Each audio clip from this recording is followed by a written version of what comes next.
vous parle solidarité avec les étudiants et les ouvriers, et vous me parlez travelling et gros plans. Vous êtes pas de rien, Godard.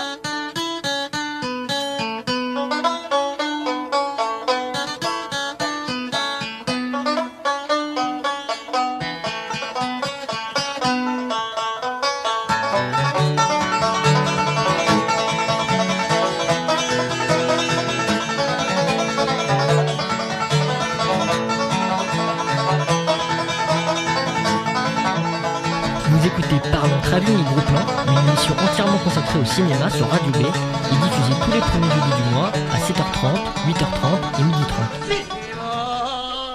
Cinéma de salle en salle et de film en film, je t'ai donné mon existence. Cinéma, cinéma. Bonjour à tous, pour ce 10e épisode, on commence comme l'année dernière avec légèreté avec mon top flop des films sortis en 2021. Alors il sera forcément incomplet car je n'ai malheureusement pas pu voir tous les films qui m'intéressaient, mais j'en ai tout de même vu suffisamment pour avoir une bonne vision d'ensemble. Je commence par mes films préférés de l'année, dont j'ai eu la grande surprise de constater qu'ils sont majoritairement français. Alors pour moi, la palme du meilleur film revient à Illusion perdue de Xavier Giannoli, l'adaptation ambitieuse du roman de Balzac. Il nous raconte le destin de Lucien Rubempré, un jeune poète d'Angoulême, qui part à Paris pour devenir écrivain, mais qui devient finalement journaliste à succès d'un journal. Nous sommes au 19e siècle sous la Restauration, et Lucien est prêt à tout pour réussir. Il abandonne ses ambitions littéraires, renie ses principes et passe sans scrupule d'un journal libéral à un journal monarchiste, mais ses compromissions susciteront les attaques de ses anciens amis et provoqueront sa chute. J'aimerais beaucoup vous présenter quelqu'un. Il nous vient d'Angoulême. Lucien de Rubempré, pour vous servir. Pour lui, la poésie est une chose sacrée. Une sorte de religion intime.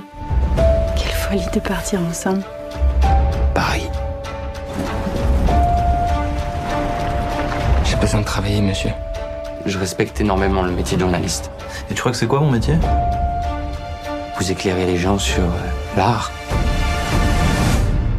le monde. Mon métier, c'est d'enrichir les actionnaires du journal. Notre ligne éditoriale sera simple.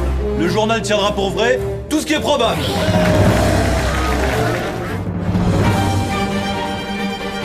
Au nom de la mauvaise foi, de la fausse rumeur et de l'annonce publicitaire, je te baptise journaliste.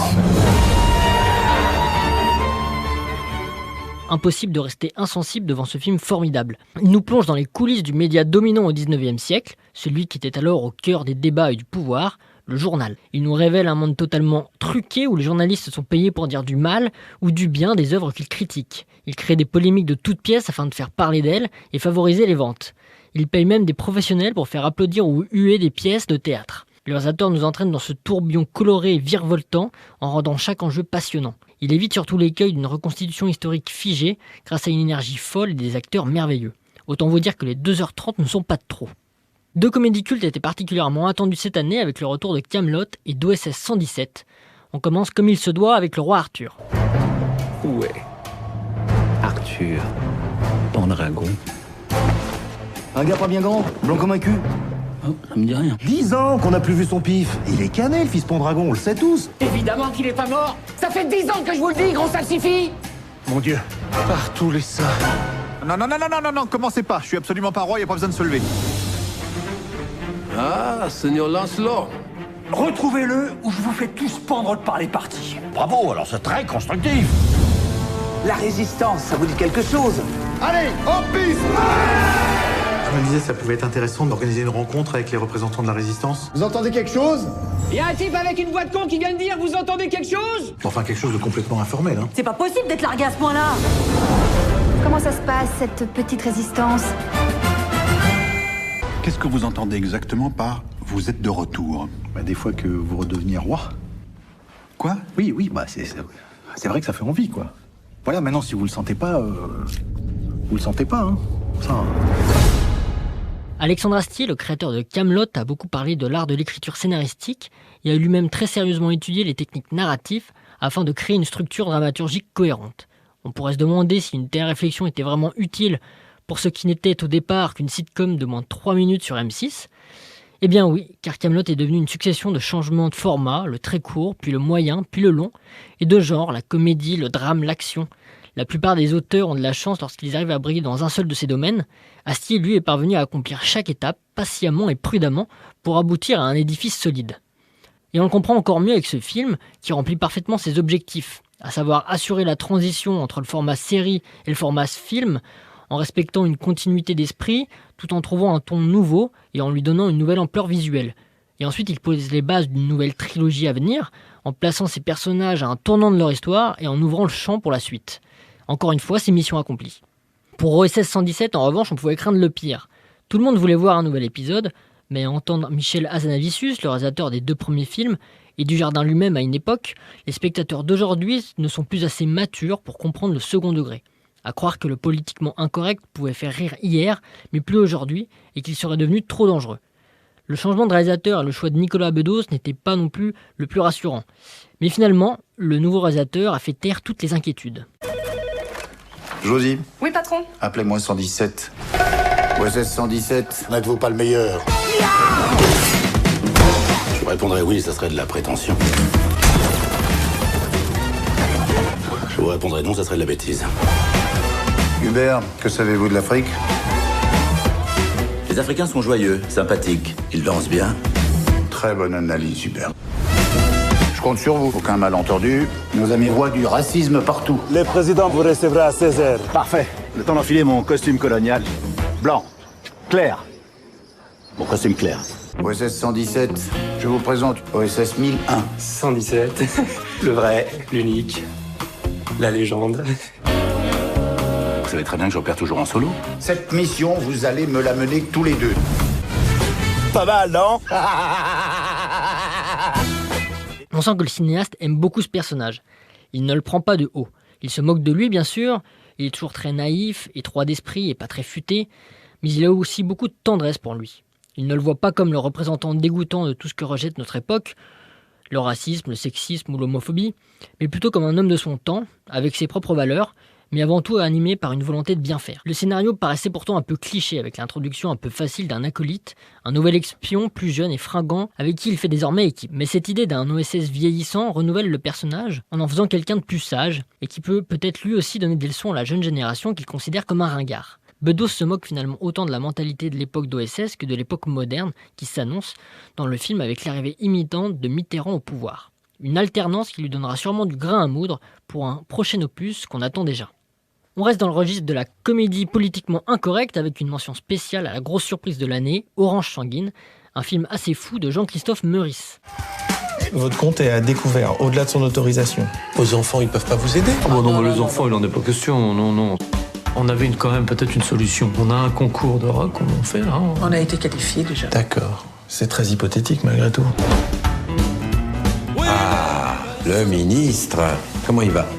Combien à l'étranger? Une centaine de milliers d'euros. En tout cas, j'ai volé personne, j'ai arnaqué personne. Mais t'es ministre de l'économie. Alors évidemment. Oui, c'est l'ironie du sort, si on veut dire. Monsieur le ministre, quel est votre plus gros défaut? De dire la vérité. Ah. Il faut mettre 22 milliards sur la table. Alors on peut taper sur tout ce qui bouge, mais de la solidarité avant tout. On ne veut pas diviser les Français. On veut, bien sûr, un pays uni. Nous voulons tous un pays uni. Bon. Ce film débute comme une petite comédie à sketch assez classique avec des apparitions de comédiens en vue comme Vincent De Dienne, Blanche Gardin et Denis Podalides. C'est très drôle, mais l'objectif est surtout de parler de sujets sérieux, car il y est notamment question d'un ministre de l'économie digne de Jérôme Cahuzac et de retraités en grande difficulté financière. Et puis vient le dérapage, le grand tournant. On change complètement d'ambiance à mi-parcours, ce qui est toujours hyper intéressant pour un film. Il suffit au réalisateur d'un seul plan, nous montrant un homme en train de nourrir un porc énorme dans son salon. Une vision totalement incongrue, photographiée comme les premiers films de Gaspard Noé, ce qui n'annonce rien de bon en général. Les personnages basculent alors presque dans l'horreur, mais pas une horreur gratuite, plutôt celle d'un conte moral cruel. Mais je ne vous en dis pas plus et vous conseille plutôt d'aller découvrir ce film unique, dont je pense qu'on se souviendra. Enfin, je termine mon top par un film beaucoup moins drôle, mais passionnant, Bac Nord de Cédric Jiménez. Tu sais quoi, on sert à rien. On sert plus à rien. Les habitants des quartiers, ils ont même plus l'espoir qu'on vienne les aider, c'est fini. Arrête-toi! Arrête-toi! Arrête-toi, discute! Individu en fuite! Tu serais qui, toi? Tu serais pas ton insigne? Tu serais quoi? Tu serais quoi? Tu serais rien? Là, on a envie de niquer le réseau, nous. Faut que tu me donnes une vraie info, là. 5 kilos. Trouve-moi 5 kilos, je te trouve une info. C'est impossible. Cette cam est enregistrée. Fais comment, nous, là? Arrangez-vous, je sais pas, je veux pas savoir. Pourquoi je devrais risquer ma carrière alors que personne ne me donne les moyens de travailler? Il faut arrêter avec les cités, tout le monde s'en branle. Le préfet, le premier, veut juste faire la une du journal pour faire le beau. Tu veux devenir officier? Fais cette opération.